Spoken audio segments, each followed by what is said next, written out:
Please be seated. Distinguished guests, ladies and gentlemen, I'd like to invite Mr Chris Tobin, representative of the Darug people, to offer the traditional welcome to country.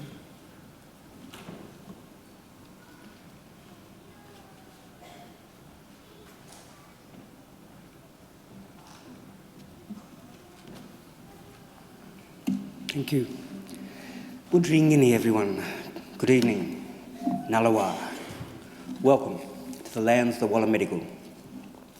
I belong to one of the local Aboriginal families of the Darug people, the traditional custodians over this part of the country.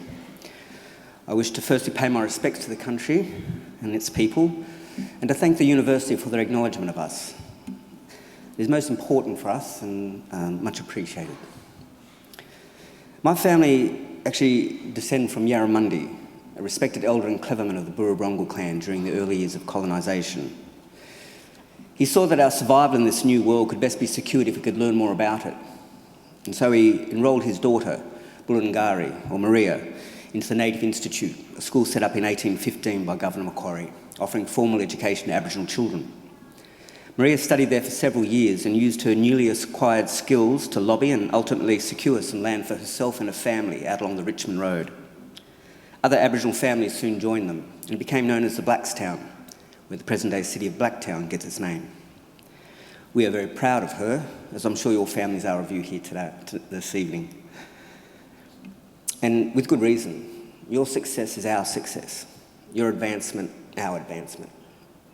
And that was probably more readily understood in traditional times when clan groups were smaller and abided by the strict sharing laws, which meant that the food that you caught and brought back was distributed throughout the rest of the camp. Your skills and good fortune were thus enjoyed by all. Your efforts literally nourished the rest of the community, and you in turn were looked after by them. Yes, we can live quite beautifully when we do it well. Now, our Aboriginal ancestors certainly lived well in many respects. And I use occasions like this to share their example with you and use it as a model or a benchmark on how good to expect our lives today. You see, when Captain Cook arrived here a little over 200 years ago, he described the people he encountered as one of the happiest people he had ever met. They owned nothing, he wrote, but the tools they carried. They were naked, made their shelters from the bark of trees without cutting them down, and harvested food from the earth without excessive tilling. There was no slavery, no rich and poor, and no homelessness. Armies were unheard of, as were forts or jails.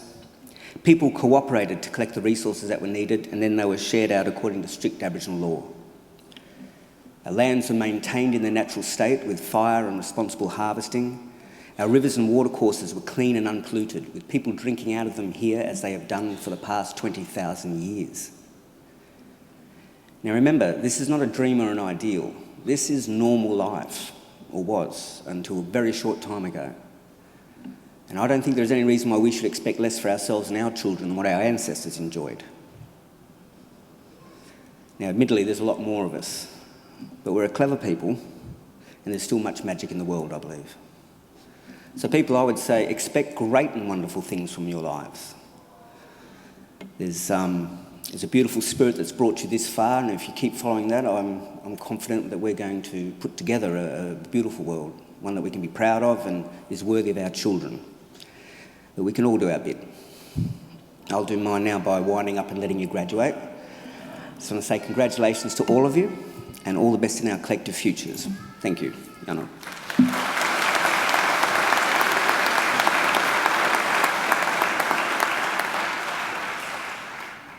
Ladies and gentlemen, I'm pleased to introduce to you now the Chancellor of Macquarie University, the Honourable Michael Egan.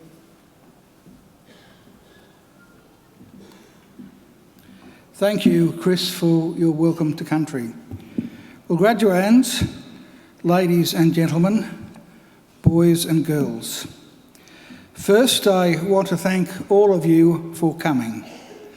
A graduation ceremony is a very important celebration of achievements. The achievements of our graduands and the achievement, of course, of the university. So it's very good that you're here, and I'm very grateful that you are. I also want to especially thank those of you who have brought children with you. It's good for them that they're here because their memories of today and of the importance of today may one day be the thing that inspires them to emulate the successes of today's graduands. And their presence is also good for us because every celebration is enhanced by the presence of children. And I'm pleased to say we've got a lot here tonight. I like MGSM graduations because there's always more children than there are at the other graduations. But unless children have changed enormously since I was a child, few of them will be able to stay quiet or still for the duration of the graduation ceremony. And I don't expect them to, and I don't want them to, and I don't want you to worry if they don't.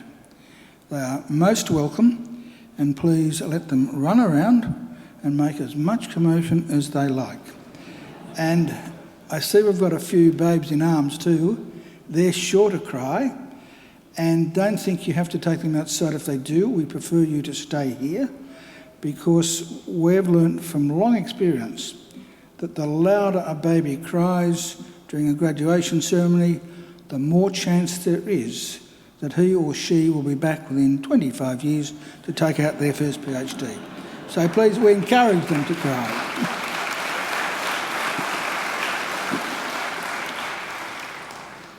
Now, the most important thing today is that our graduands have a great day. And I do hope this will be a very happy and memorable occasion for all of you, and it will only be if you all sit back and relax. Even though for most of you this is a second or perhaps a third degree, many of you still look a bit nervous as though you're about to go into the exam room rather than collect your degrees. You've passed all the exams and assignments and what have you, so there's absolutely nothing to worry about tonight. Just relax and enjoy the occasion. Nothing can go wrong. Well, I suppose I shouldn't say that. Sometimes this thing falls off. Well, we just pick it up and plonk it back on your head. Sometimes people trip and fall over. That's why we've got all these, particularly the young ladies who wear high heels, but that's why we've got all these very highly paid people here. Their job is to pick you up if you fall over and send you on your way. So just sit back and please relax, because you deserve to enjoy the occasion. You deserve to take pride in your graduation. Completing a degree is never easy, and it's particularly never easy when it is your second or third and you're no longer the age of a bushy-tailed young undergraduate and you're combining the responsibilities of work and family with studying. That is hard. And as well, you need an intelligent and inquiring mind, you need determination and perseverance, and you need to make many sacrifices. So welcome and congratulations to each and every one of you. I also want to congratulate all of you who are here tonight as the guests of our graduands, because if you think about it for just a moment, you've all obviously done well too. The very fact that you're here, the fact that you have been invited by one of the graduands to share one of the great days of their lives is proof positive that you've been very important in their lives and in the successes that we celebrate today. And I don't want you to think either that observing today's graduation is the end of your role. I have another very important service for you to perform for our newest graduates, as they will soon become. I want you to make sure that the degrees they receive tonight are never, ever put in a bottom drawer, but are always proudly displayed in a position of prominence. And that's important. I mean, I remember as a child going to the doctors or the dentists and seeing their degrees on the wall. And I thought, wow, that's very impressive. And I think that was one of the reasons why, when I finished my leaving certificate, I wanted to go off to university, where others of my mates thought getting a job for £10 a week was really all that they needed to do. So it is important that you do take credit for your success and let other people know about it. Now, the ceremony that we're about to participate in is one of the world's oldest social rituals. For centuries, graduates have been donning robes just like the ones our graduands are wearing today and participating in ceremonies just like this one. There are some 50 universities in the world which can trace their history back more than 500 years. Now, obviously, Macquarie University is not one of them. We're still very young. We celebrated our 50th Jubilee only 2 years ago. We proudly take our name from Australia's greatest colonial governor, Governor Lachlan Macquarie, a man whose greatness and achievements were never acknowledged by his contemporaries, but only by history. Now, those of us who went to school in New South Wales learned that Macquarie was a great builder, but his greatest legacy had nothing to do with bricks and mortar. His greatest legacy was the ethos he established, much to the annoyance of the British authorities, of an egalitarian society, because it was Macquarie's insistence that in this fledgling convict colony there be no distinction between the free and the freed that was the foundation of the Australian notion of a fair go for all. And that is the legacy that here at Macquarie we will always aim to maintain and honour. After our first 52 years, we now have more than 170,000 Macquarie graduates living in more than 140 countries. Macquarie is a very modern and outward-looking university. We're now ranked in the top 2% of the world's universities, and our business school is ranked by the London Financial Times as the best in Australia. And I take that very importantly, because as far as I'm concerned, the London Financial Times is the only newspaper in the world that is still worth reading. Now, and it is, by the way, if you want a really great newspaper, it's the best. It makes ours look terrible. From our beginnings, we have defied the traditional boundaries of academia. We have pioneered and continue to pioneer learning and teaching approaches that challenge conventions and shift thinking. Our students play a major role in their own learning and are empowered to guide what and how they learn. We're also research pioneers. Our framework for the future, world-leading research with world-changing impact, is brought to life by renowned researchers whose bold and innovative solutions to issues of global significance are of enormous benefit to the world we live in. Now, that's not just mere words, that's not an idle boast. I'm sure everyone here is aware of Wi-Fi, and most of us use it probably almost every day. But how many of you know that Wi-Fi was not developed at Harvard or Oxford or Cambridge or Stanford, not even at the ANU or Melbourne or Sydney University? No, Wi-Fi was developed by Macquarie University scientists in conjunction with CSIRO scientists. And that's something I think we can be very proud of. We're also rather proud of some of our new facilities. On your way here today, you may have seen our Macquarie University Hospital, which is only a few years old.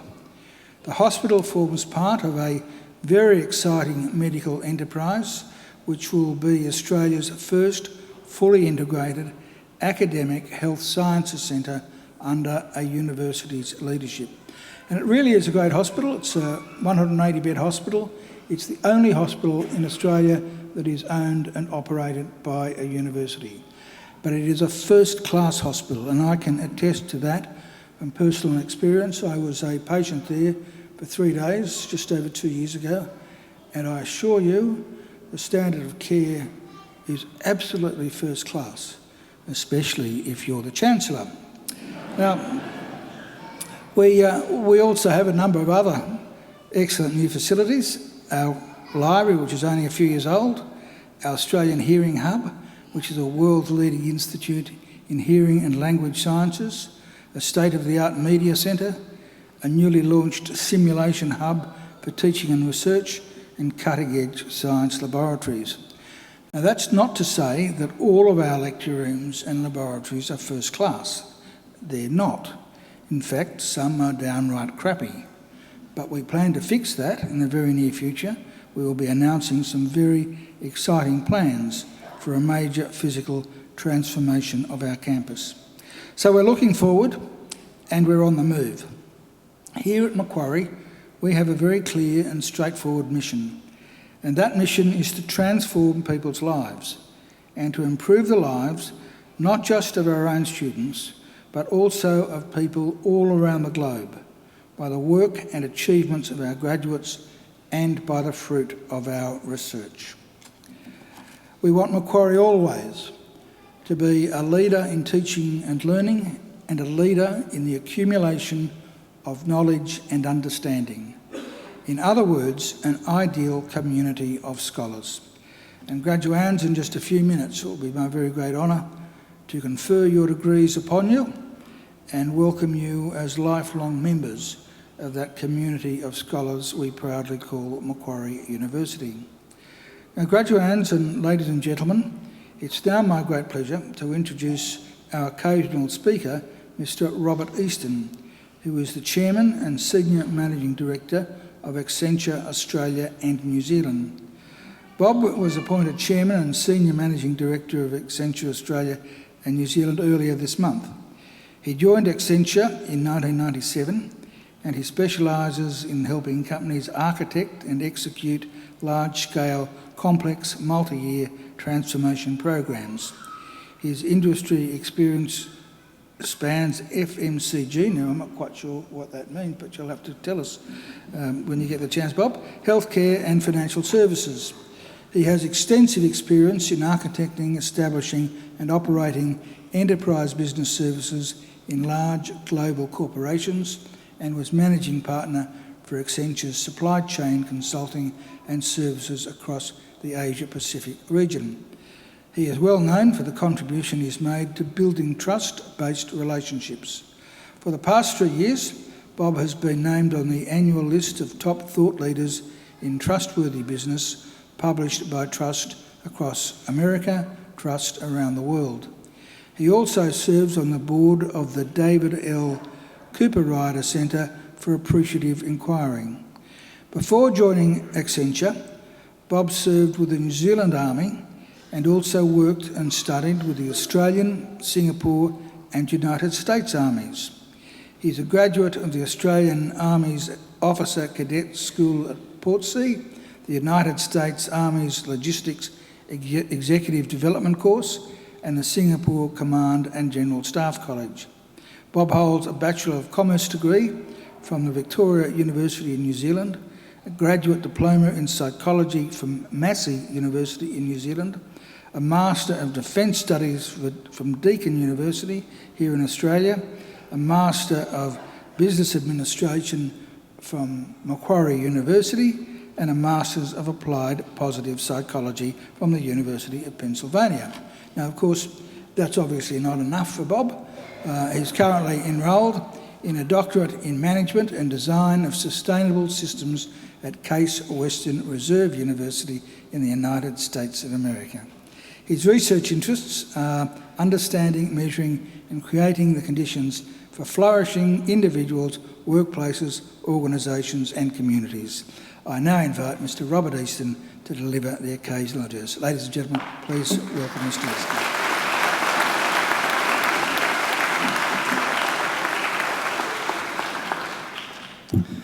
I think that just highlights that I'm a consultant and I love learning. But good evening, Chancellor, Vice-Chancellor, graduates, families, distinguished guests, faculty, staff and ladies and gentlemen. As a fellow MBA graduate of Macquarie University, I'm honoured to be speaking with you today. I feel very privileged to be able to share with you a few words and it reminds me of the incredible accomplishment that you've achieved, and I want to share with you a few words as you embark on your next chapter of your personal journey. And you'll see as I go through this that it reminds me of the time just a few short 20-odd years ago that I was sitting exactly where you were sitting. Before I go on, let us take a moment to think about and be grateful for the support from our family, friends, the teachers, the mentors, and all the others who have enabled you to accomplish what you've accomplished today and to celebrate it with you. To those of you that are here that have supported one of the graduates through this journey, on their behalf I'd like to say thank you. And I know graduates, what I'd ask you at the end of today, encourage you to take a moment to express your gratitude to those that have helped you get here. This is just a small ask and a start of a series of actions that I'd like to share with you today and that I trust will inspire you to make the most of your journey and fulfill your destiny. First, as I sat where you are, thinking of how thankful I was to all of those who helped me achieve my MBA, I remember feeling a profound sense of responsibility. A responsibility to my family and friends to make the most of the opportunity that they'd helped me create.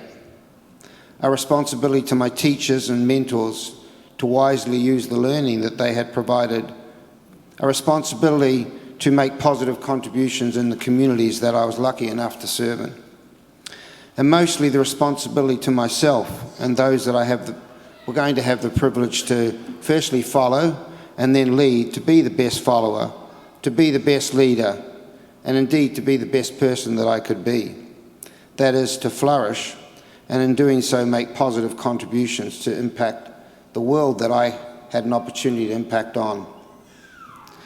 Some 20 years ago, sitting where you are now as a career soldier, about to enter the business world with my MGSM MBA in one hand, my friendships forged during the MBA in the other, I could never have imagined what life had in store for me, and nor can you.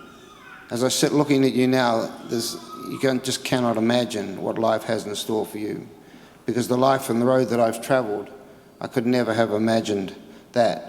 What I do know is that the education that I had and the education you've had prepared me for that journey. So today I want to share with you a few actions and insights that have helped me fulfill those responsibilities and consequently help me create my destiny, which I still feel has only just begun. First, express gratitude daily because it's a powerful, powerful force. Personally, I believe that gratitude is the father of all strengths. Since graduating, in every role that I've had, practicing gratitude has kept me focused on what's really important.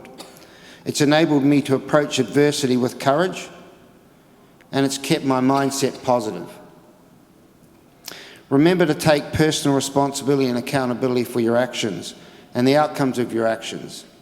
Blame is the last refuge of a beaten scoundrel. Do not blame others, for it only weakens you. It blurs your focus and it depletes your positive energy. And positive energy is what provides wind in our sails. Ensure focus through goal setting. Develop a life plan. Who are you? Where do you want to go? How are you going to get there? Without these goals and a life plan, you are like a ship without a rudder. This applies both personally and professionally. And when you achieve the goal you set another one. Focusing forward empowers you to make decisions and take actions that will help you achieve greatness that you could not otherwise imagine. Be passionate. Live your life with passion, passion for your family, for your business, for your pursuits. Passion is a driving force and it's central to human flourishing. Passion will keep you going in the face of adversity. It'll fuel connections with colleagues, clients, friends, and others. Be caring. Have care for others, for your work, for yourself. Caring is what separates us from machines and animals. When we care, we share a part of ourselves with the world. And when we do this, we allow others to share with us. And when we care, we recognise we're part of something much bigger than ourselves. And we enable pro-social behaviours that increase trust-based relationships and lead to levels of connectedness and collaboration beyond your wildest dreams. Frankly, when we care, we invent and we innovate to make our relevant worlds a much more positive place. Think of ways to help others because when we help others, we learn, grow, and encourage the successful giver mentality. And that successful giver mentality will serve you as individuals and your wider community. Know your strengths and your passions and find ways to work at the intersection of your strengths and your passions. When we work at the intersection of what we're great at and what we're passionate about, we flourish. And have fun. Without fun, apathy sets in and performance degrades. So please be a leader people want to work for. Practice gratitude, set goals, be passionate, be caring, help others, and have fun, and you'll be that leader. And finally, I want to leave you with a few concluding thoughts. As you reflect on what you've accomplished and what lies ahead, ask not what Macquarie or the world can do for you, rather ask what brings you alive. Because what Australia and the world needs now more than ever before is well-educated business and community leaders who are alive, with passion and positivity, leaders who are willing to lean into contributing to something much bigger than themselves, leaders who are willing to affirm strength, not weakness. We can all walk around this world, you can walk around this world, and you can see it as a set of problems waiting to be solved, or you can choose to see the world as a constellation of strengths waiting to be elevated. Be the latter leader, not the former. You have a great education, you have wonderful experiences, you're all lucky to be here, and you owe it to use the education you've received, along with the talent that you obviously have, to be an agent for positive change in the world, to be an agent for positive change in Australia. And I've learned long ago that the more good one does in the world, the more good follows one. Finally, continue learning in the digital age. Right, you've seen, I just continue to learn. There's a good reason for that, because in this age now, where what we know today is changing at such a pace we could only once imagine, the leaders of the future are those who will be insanely curious. They'll be insanely learning constantly, and they'll be insanely agile. Once again, congratulations. Stand tall and enjoy today, for today is the commencement of the rest of your life. Lean into it and believe that what you've experienced and accomplished to this time has prepared you for what lies ahead. Thank you, and congratulations.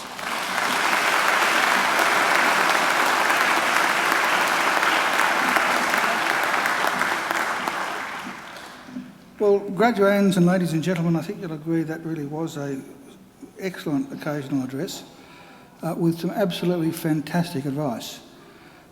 Simple things: gratitude, passion, caring, it's always difficult to remember even a few points made in a speech, but I just remind you, you can look this up on YouTube and not only see yourself graduate, but you can listen to that again. And I'd suggest you do it, and you do it with a pencil in your hand or a pen and write down the points he made, because it's excellent, absolutely excellent advice. I think it deserves another great round of applause.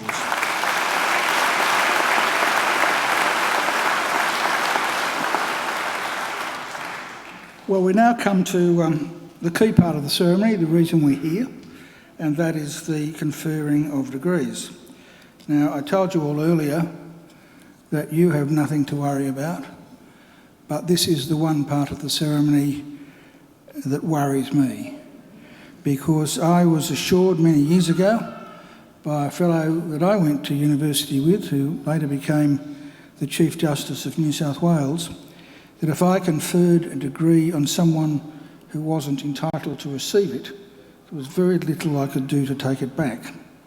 So I have to satisfy myself that you are all eligible to graduate tonight, and for that reason I'm going to ask the Deputy Vice-Chancellor and Registrar, Deirdre Anderson over there, to give me an ironclad assurance that none of you were ever late in submitting an assignment and that none of you ever skipped a class. Deirdre, can you give me that assignment, please? That assurance, please. Chancellor, I certify that all the candidates being presented here today and those who are absent have satisfied the requirements of Academic Senate for the degrees they are to be awarded. May I ask all graduates to please stand.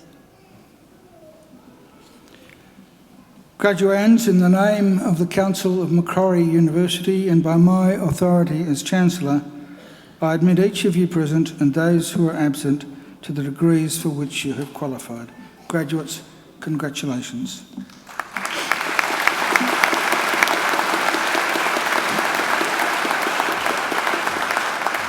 Please be seated. Chancellor, the graduates at this ceremony are from the Macquarie Graduate School of Management. The Macquarie Graduate School of Management has a comprehensive suite of postgraduate, customised corporate and education programs, which cover a wide variety of contemporary disciplines, offering participants an opportunity to specialise or to develop skills required for a career in general management. By linking practical, real-world experiences with leading management theories and principles from around the globe, the school provides executives with a learning experience that transcends the traditional boundaries of a business school. In January this year, MGSM has again ranked as Australia's top business school, according to the Financial Times.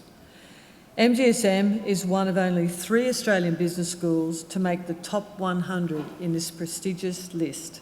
Chancellor, I now call on Professor Norma Harrison to present the graduates. Professor Harrison.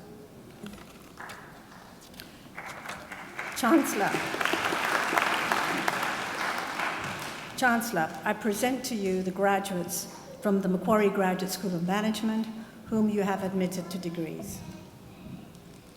I present the graduates admitted to the degree of Master of Business Administration. Mohammed Amir Aman.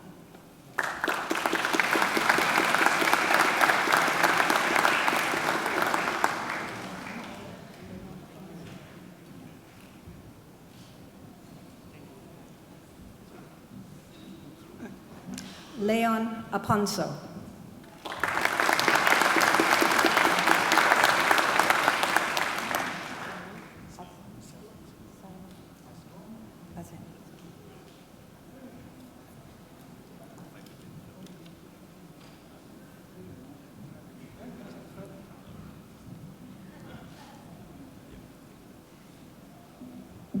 Syed Azemi.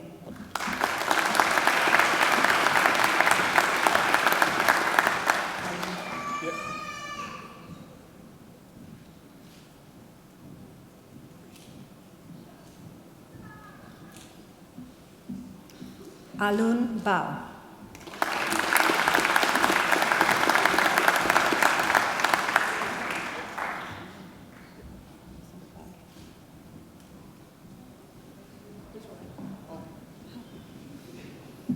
Jacinda Barrett.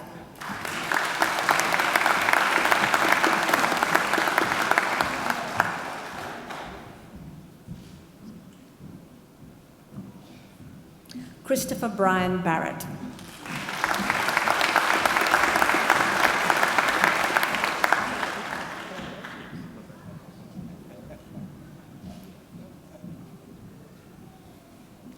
Enrico Baterna.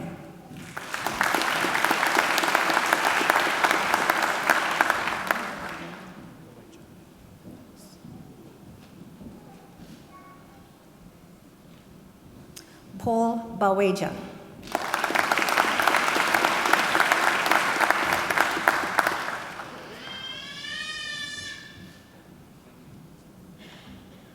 Francis John Boland.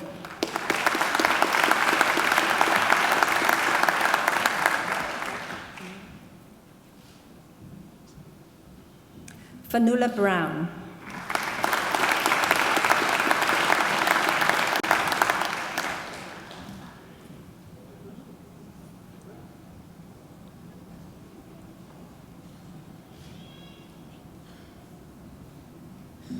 Matthew Allen Burgess.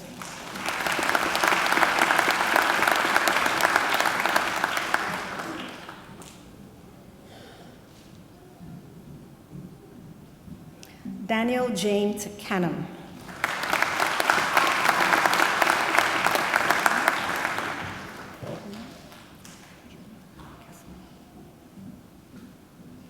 Patrick William Dimmock Castle.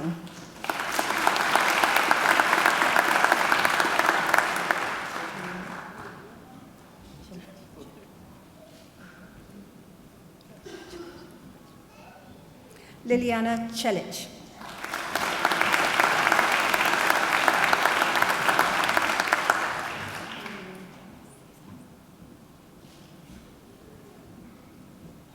Isabel Tun Ying Chan.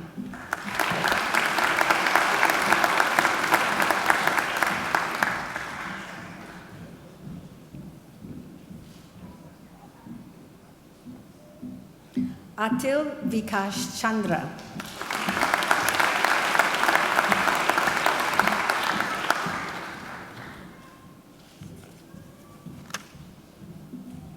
Samira Dotovic.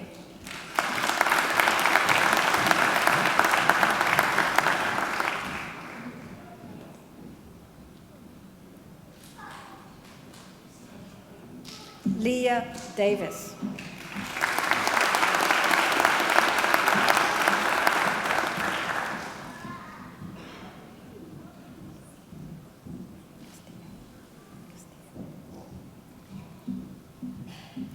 Fernando del Castillo.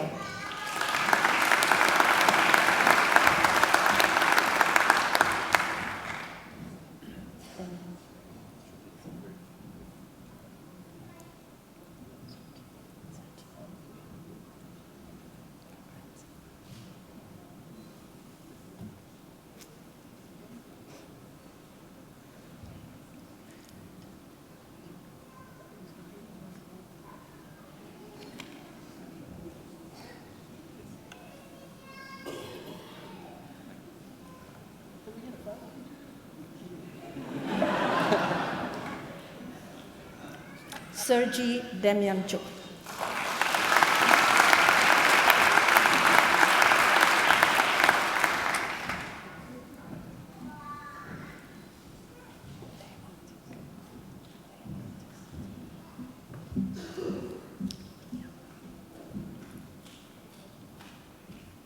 Constantine Diamantis.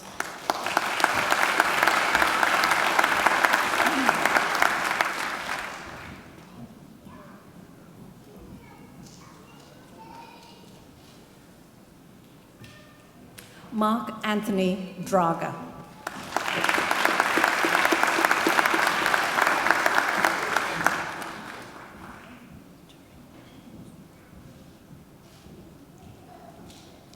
Lorian Jade Drury.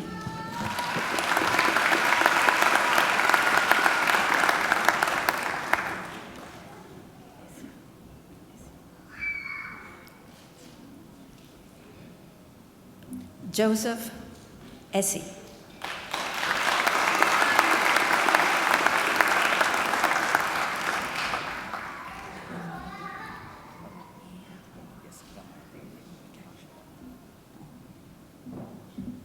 Harsha Madhuranga Kumara Gama Etige.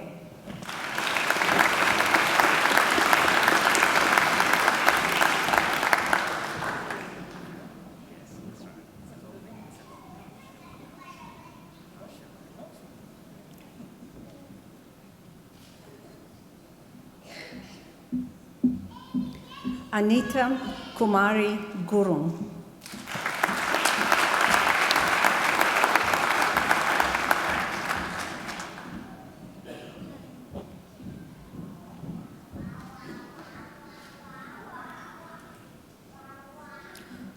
Thomas Francis Hartman.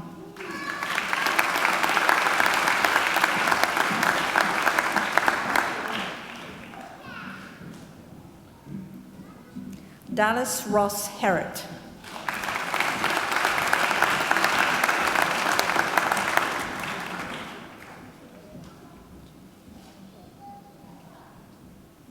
Benjamin John Hickling.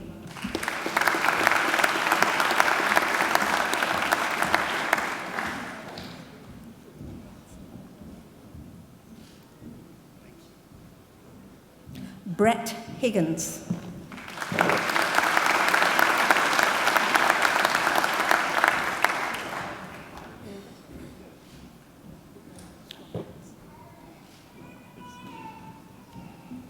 Kevin Hilda.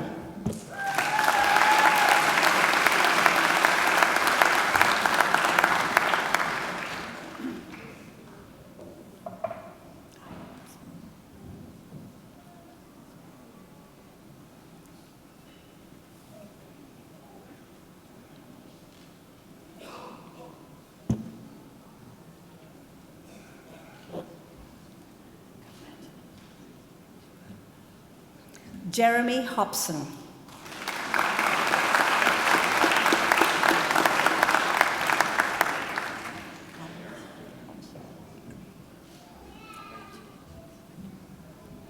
Aris Hovsepian.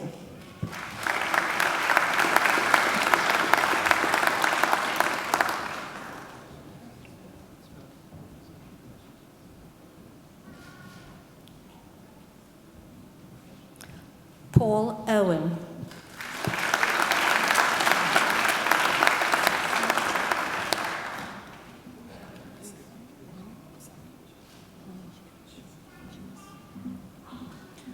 Wisam Kanj.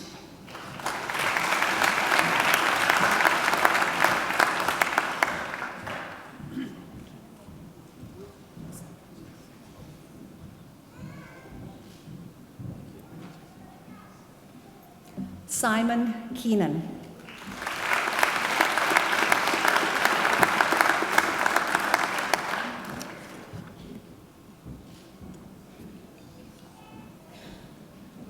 Stephanie King.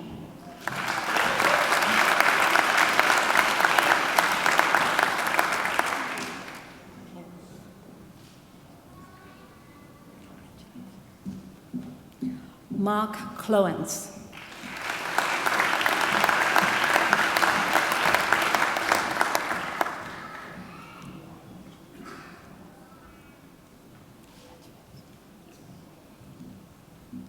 Wilson Kwok.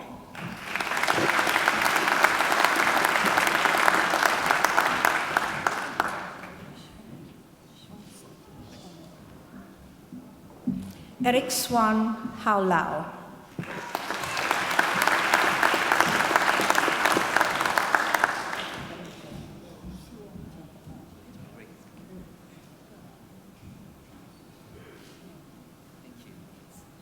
Jay Lee.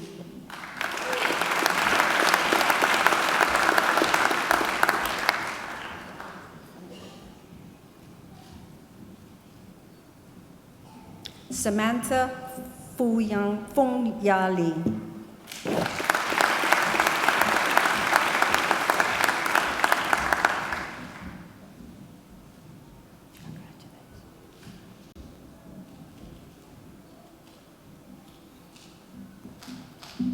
Billy Lee.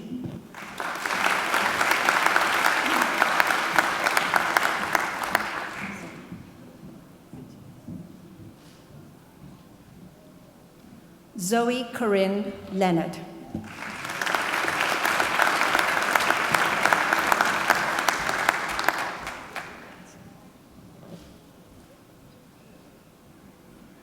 Matthew David Lewis.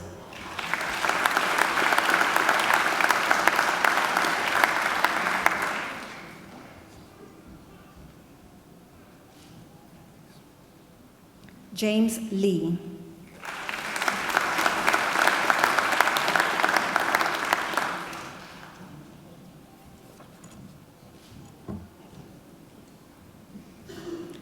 Wei Jun Lee.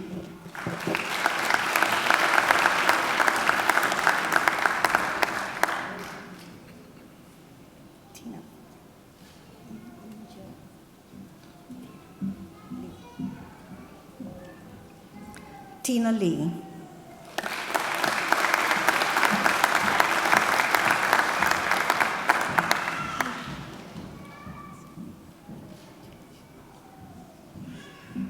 Matthew Thomas Lloyd.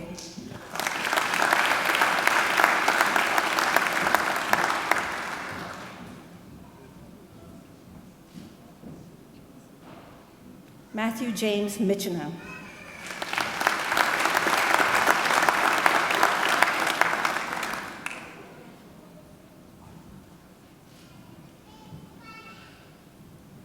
Damien Morabitu.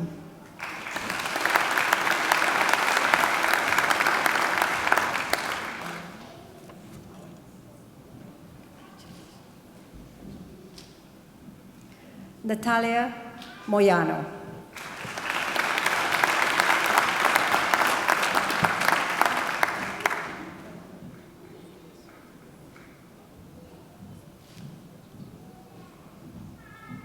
Robert Andrew Murrant.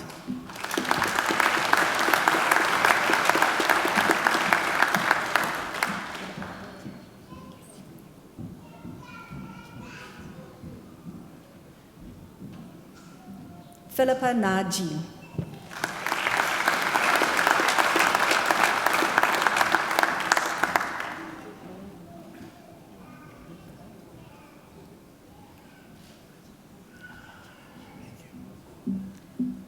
John Vu Nguyen.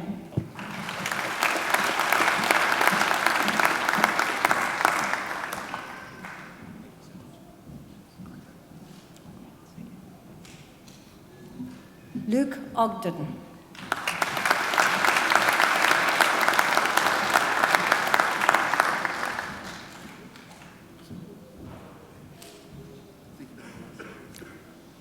Erin Mary Ong.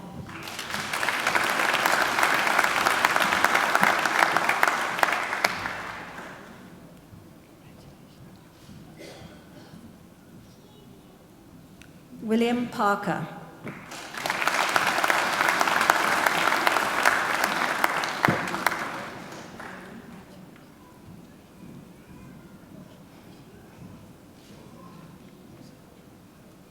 James Hugh Davis Piddington.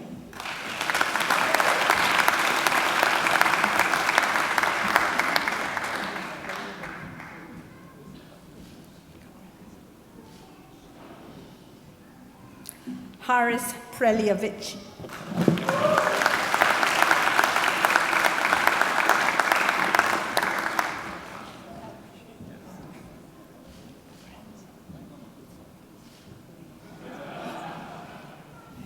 Edward Rashid.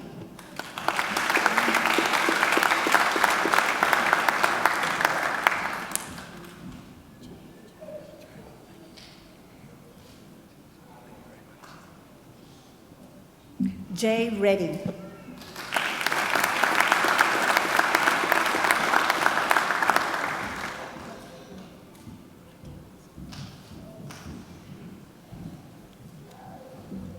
Nora Retail.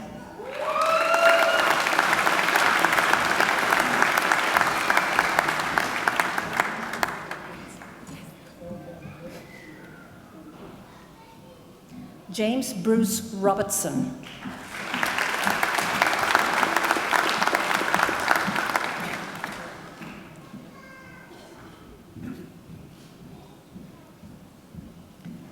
Alistair Ian Robertson.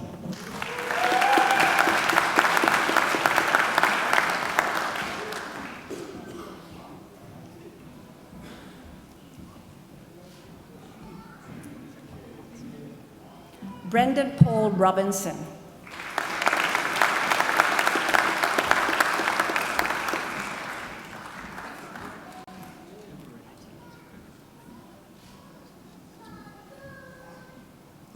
Fawn Rowlands.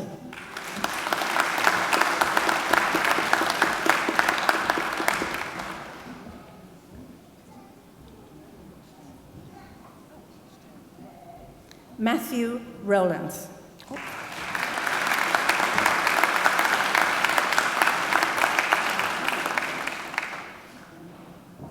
Husband and wife.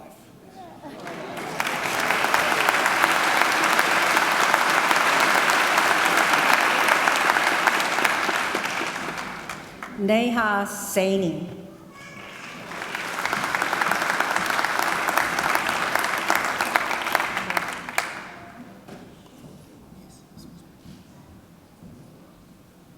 Ross Salisbury.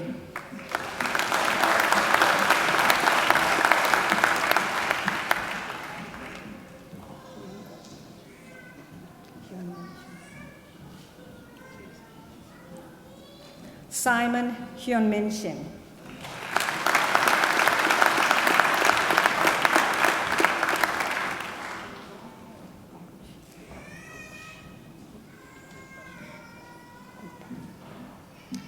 Gurbach Singh.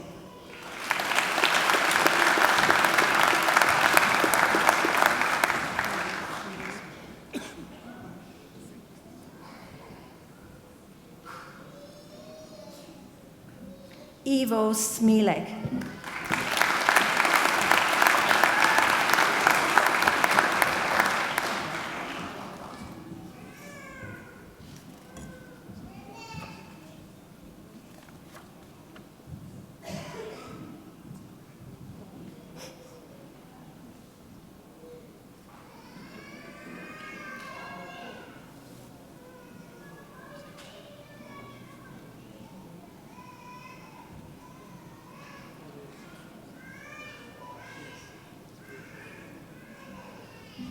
Rachel Claire Smith.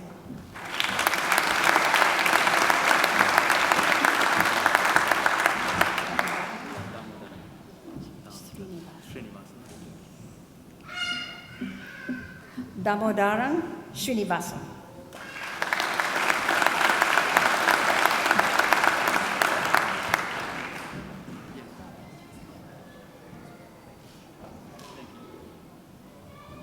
Nigel Bruce Alexander Stephen.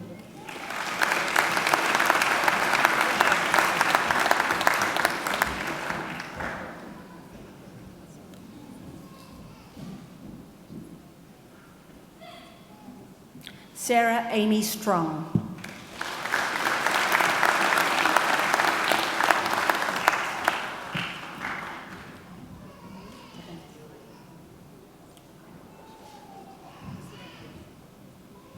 Rodney John Teggins.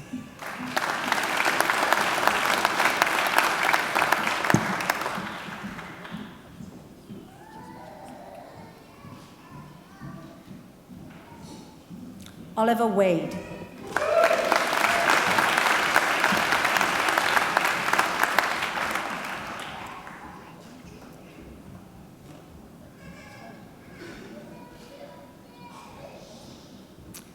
Christopher Neil Walker.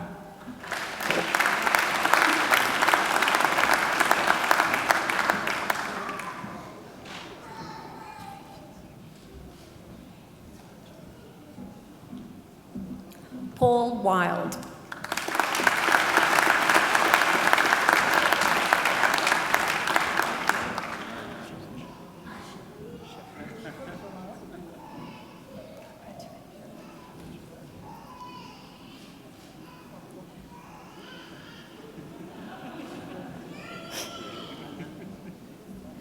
Xian Xia.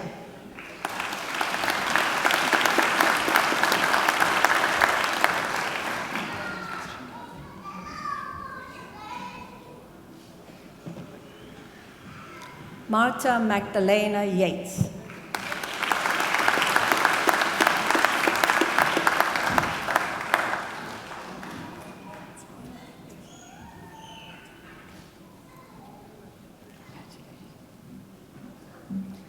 I present graduates admitted to the degree of Master of Management.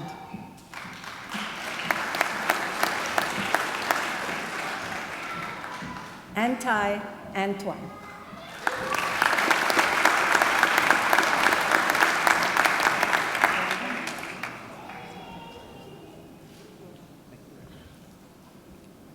Lorne Bennett.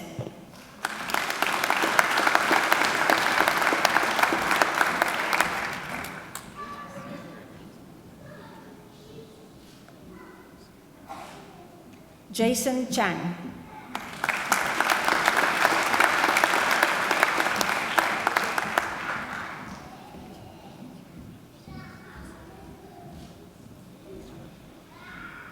Tara Lydia Edmonds.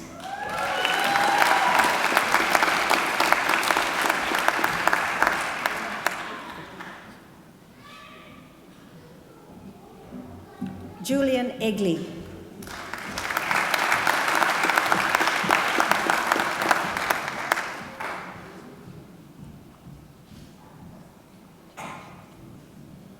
Christopher John Godfrey.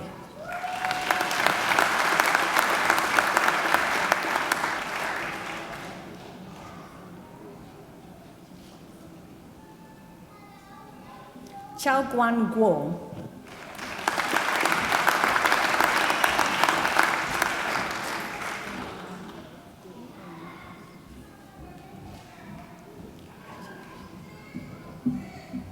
Mo Nga I.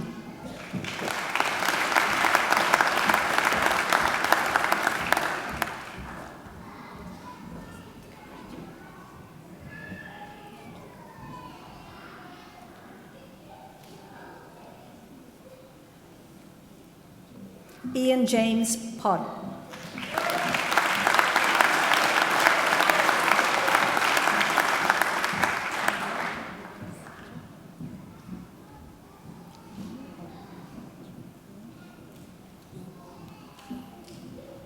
Chow Ing Joe.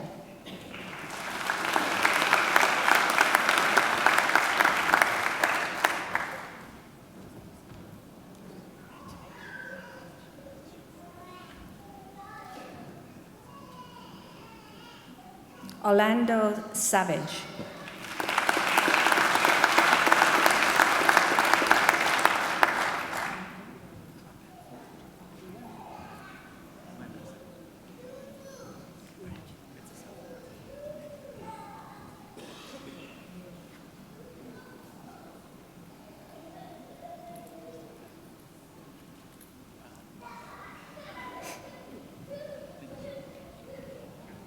Michael Trumper.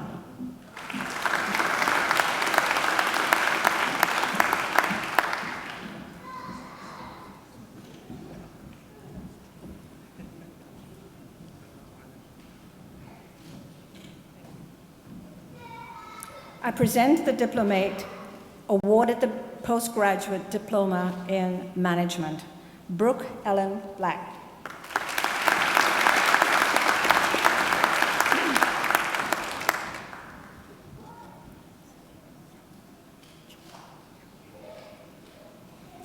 I present diplomates awarded the postgraduate diploma of management, Sonic Chung Wu.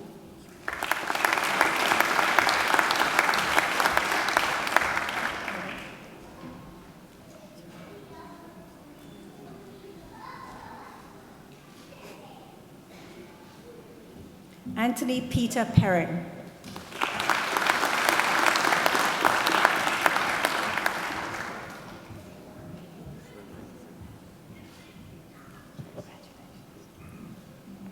Christopher Colin Remedios.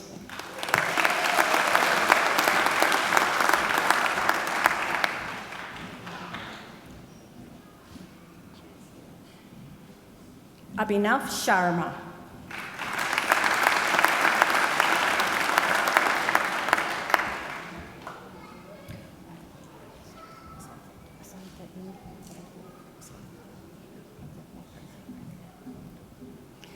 I present the diplomate awarded the graduate diploma of management, Witanage Asanta Indica Pereira.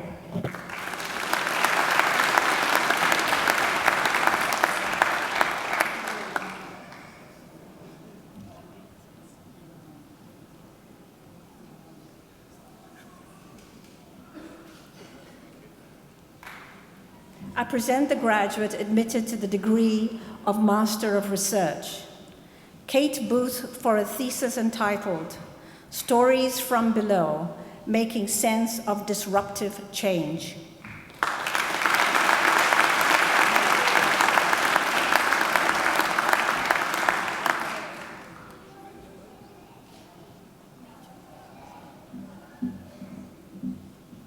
I present graduates admitted to the degree of Doctor of Philosophy, Dr. Drew Harris, for a thesis entitled Market Quality, the Joint Impact of Algorithmic Trading and Fragmentation.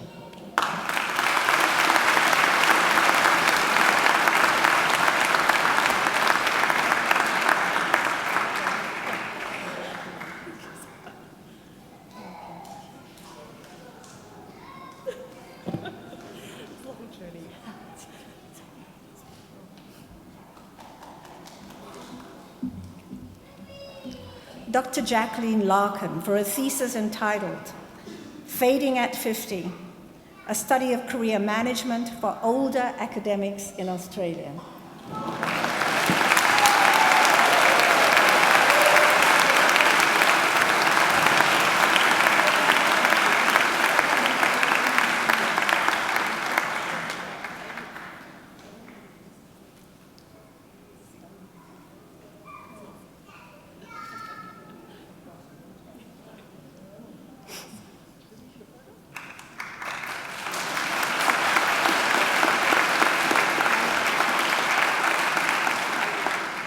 Dr. Ming Ying Lim for a thesis entitled An Examination of Three Sources and Impact of Information Asymmetry in Financial Markets.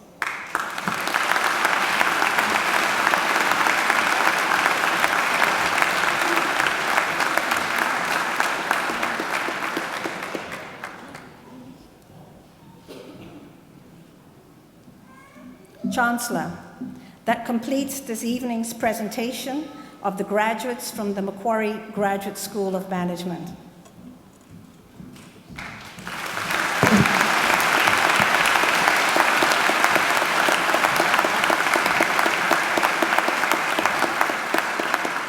Chancellor, I call on Mr John View Nguyen, who is graduating today with a Masters of Business Administration, to speak on behalf of the graduating group. Mr Nguyen.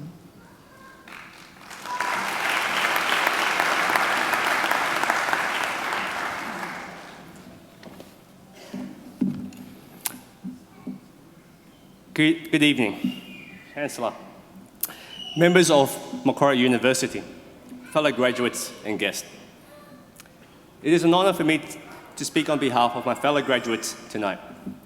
My speech will be simple and short because there is champagne and canapes at the back. However, with an education budget, I heard not to expect too much. On a serious note, tonight we celebrate together the end of an important choice that we each made to undertake our chosen program a year or a few years ago. I'm sure that most of you will agree that our chosen program has provided an environment to enable us to become a better person. Tonight, I would like to highlight three things that should resonate with all of us graduates here today. One, to reflect on our journey and experiences. Two, to give gratitude to those who have supported our journey. And three, to increase the value of our program through advocacy and through keeping in touch with our fellow graduates. First, let me ask a question. When you reflect on your journey to be here today, what do you remember? Most probably, it was a collection of experiences that were outside your comfort zone. Like a decision that you made to do something different, like doing an internship program, taking a course overseas in Paris, Hong Kong, or even Beijing, undertaking the living case study, participating in Toastmasters, being enlightened in Leadership Transform, trying to make sense of wacky philosophers, or just the volatility of group work. It was living through these experiences that have made your chosen program immensely valuable, and not just a piece of paper that you hold today. These experiences have broadened our knowledge about business, society, and ourselves. It has helped us develop friendship outside our normal circle. But most importantly, we learned to accept that we always have a choice, and to manage only the things that are within our control. So pat yourself on the back for making the tough choices, for persevering, and surviving the journey to finish your degree. Our unique experiences have made each one of us better as a person and as an international citizen. Second, tonight is not possible without the support and dedication of the faculty teaching and support staff, our partners, family, and friends. Let's give them a round of applause for those who are with us today.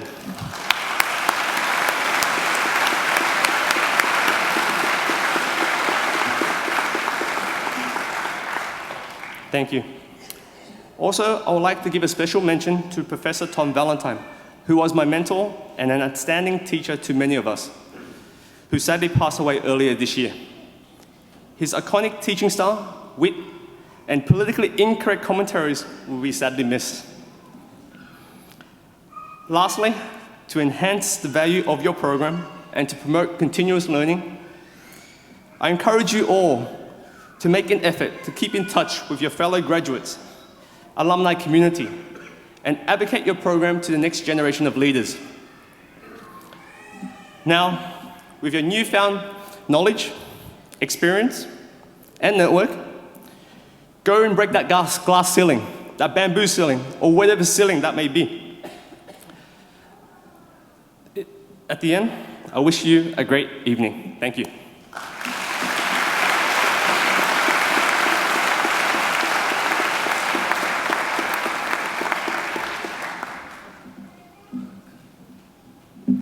Well, John, congratulations on your speech and also on your master's degree. You said at the start that you were going to be short and sweet, and you didn't break your promise. I was told many years ago that the 3 cardinal rules about speaking were stand up, speak up, and then shut up. And you passed remarkably well. But the point you made, that it's not just about the piece of paper you get, it's also about your experiences, is very, very important. And one of the things I regret is that I've never sort of kept a diary of experiences that I've had. Sometimes I remember some, but other times others have to remind me. Whilst you were speaking, it occurred to me that you should all keep a record of your experiences, if not in a day-to-day diary, which I can't understand how anyone can marshal their self-discipline to do that. But think about the possibility of every 4 or 5 years doing an oral history. And you could all sit down with one another and interview one another and keep a record. And do that every few years. And it won't be long before you've really got a rich history which you have recorded. It doesn't take long to do, and the reason I say that is I did an oral history with the New South Wales Parliament a couple of months ago, and I was actually surprised when I was being asked questions and interviewed of the things that I'd forgotten but that came back to my memory as a result of sitting down and going through that exercise. So the point you make about experiences is right, but just make sure you remember them and don't lose sight of them. Congratulations again on a fine speech and on your degree. I think you deserve another great round of applause.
Well, I mean, that wasn't too bad, was it?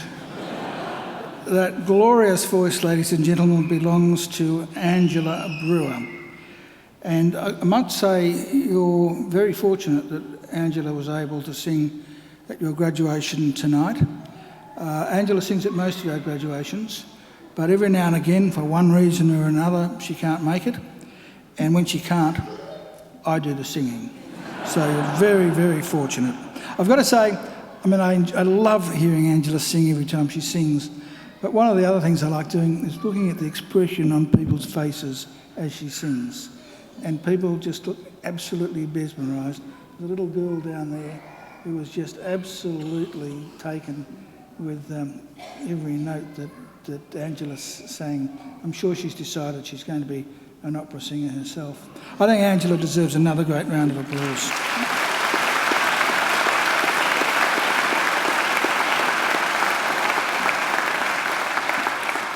And so too to our fabulous musicians over there on the organ, Dr. James Forsyth.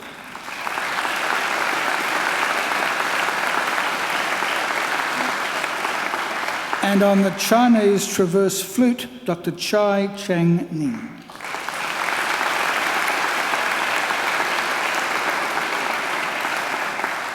And sitting between James and Chai are some of our alumni volunteers who do a great job. They come along to make sure everything goes smoothly at your graduation.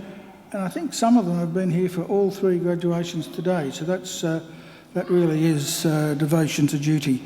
They deserve a great round of applause too.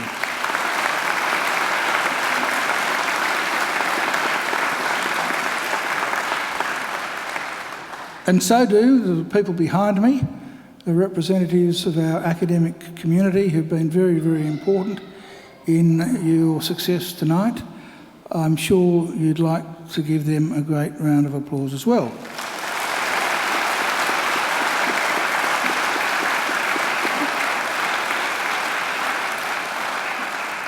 And I'm reminded, being very short, I can hardly see them down there, I'm reminded by our three PhDs that you don't have to stop at one.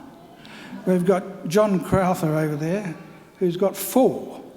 So there's plenty of time for you to come back and do a few more PhDs, which would be a great achievement. Well, graduates, this ceremony marks the end of one stage in your relationship with Macquarie University, but it's certainly not the end of your association with Macquarie. From today on, for the rest of your lives, you're part of the bigger Macquarie family, which is our alumni, and part of the network of 170,000 Macquarie alumni spanning the globe. We'll keep in touch with you through our alumni program, which is focused on lifelong learning, lifelong support, and lifelong connections. Our commitment to you is to help you keep in touch and engaged with Macquarie throughout your life. And graduates, please make sure that you come back to Macquarie, either to undertake more study or attend alumni events or perhaps use our aquatic and fitness facilities, or even, if you like, just to have a wander around our lovely campus and perhaps even enjoy a picnic with friends by the lake. And by the way, you're also welcome to come back to other people's graduation ceremonies if you'd like to hear Angela sing a little bit more. So feel free. Well, graduates, the award of a university degree carries many opportunities and privileges. But like all privileges, it also carries responsibilities.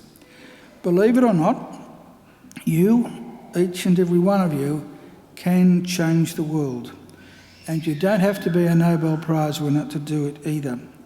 Because almost everything you do, in your homes, in your workplaces, and in your communities matters and can make a huge difference. The consequences of every effort, every action, large or small, can reverberate throughout society, through the decades, indeed the centuries. Even something as simple as a kind word or a kind gesture can often be the spark that ignites a great life or a great career or a great achievement. So as Chancellor of Macquarie University, I charge you to use what you have learned, not only for your own benefit, but also for the betterment of the community. I charge you to use the skills and the knowledge you have acquired with rigour and integrity, and to commit yourselves to a program of lifelong learning and inquiry. I charge you to recognise the worth and dignity of all people, particularly those who have not had the opportunities that you have enjoyed. I charge you to set high goals and to continue the hard work that has brought you so far. I charge you, wherever you go, to go with all your heart. And in all you do, I charge you to uphold the good name of Macquarie University. I hope also that you'll always remember the people who've helped you along the way, many of whom, of course, are here with you tonight. So to acknowledge their contribution and thank them for it, I'm now going to ask you to do a couple of things. Graduates, would you now please stand? Now I'd like you to place your degrees on the seats behind you so that your hands are free, and I'd like you to turn around to face your families and your friends. And now I invite you to give them a mighty round of applause.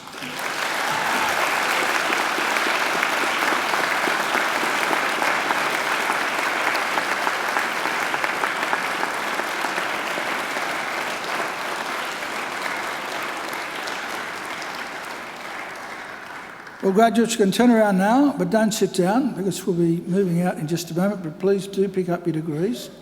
Wouldn't like anyone leaving one behind. Now, ladies and gentlemen, shortly I will lead the official party out through the centre aisle, and will then be followed by all of the graduates. And then I would like all of you to join us through the centre aisle and join the procession down to the Macquarie, where I hope you will join us for some light refreshments. Would everyone now please stand? Graduates, I wish you the very best for the future. And in the words of the old Irish blessing, may the road rise up to meet you. May the wind always be at your back. May the sun shine warm upon your face and rains fall soft upon your fields. And until we meet again, may God hold you in the palm of his hand. Graduates, good luck.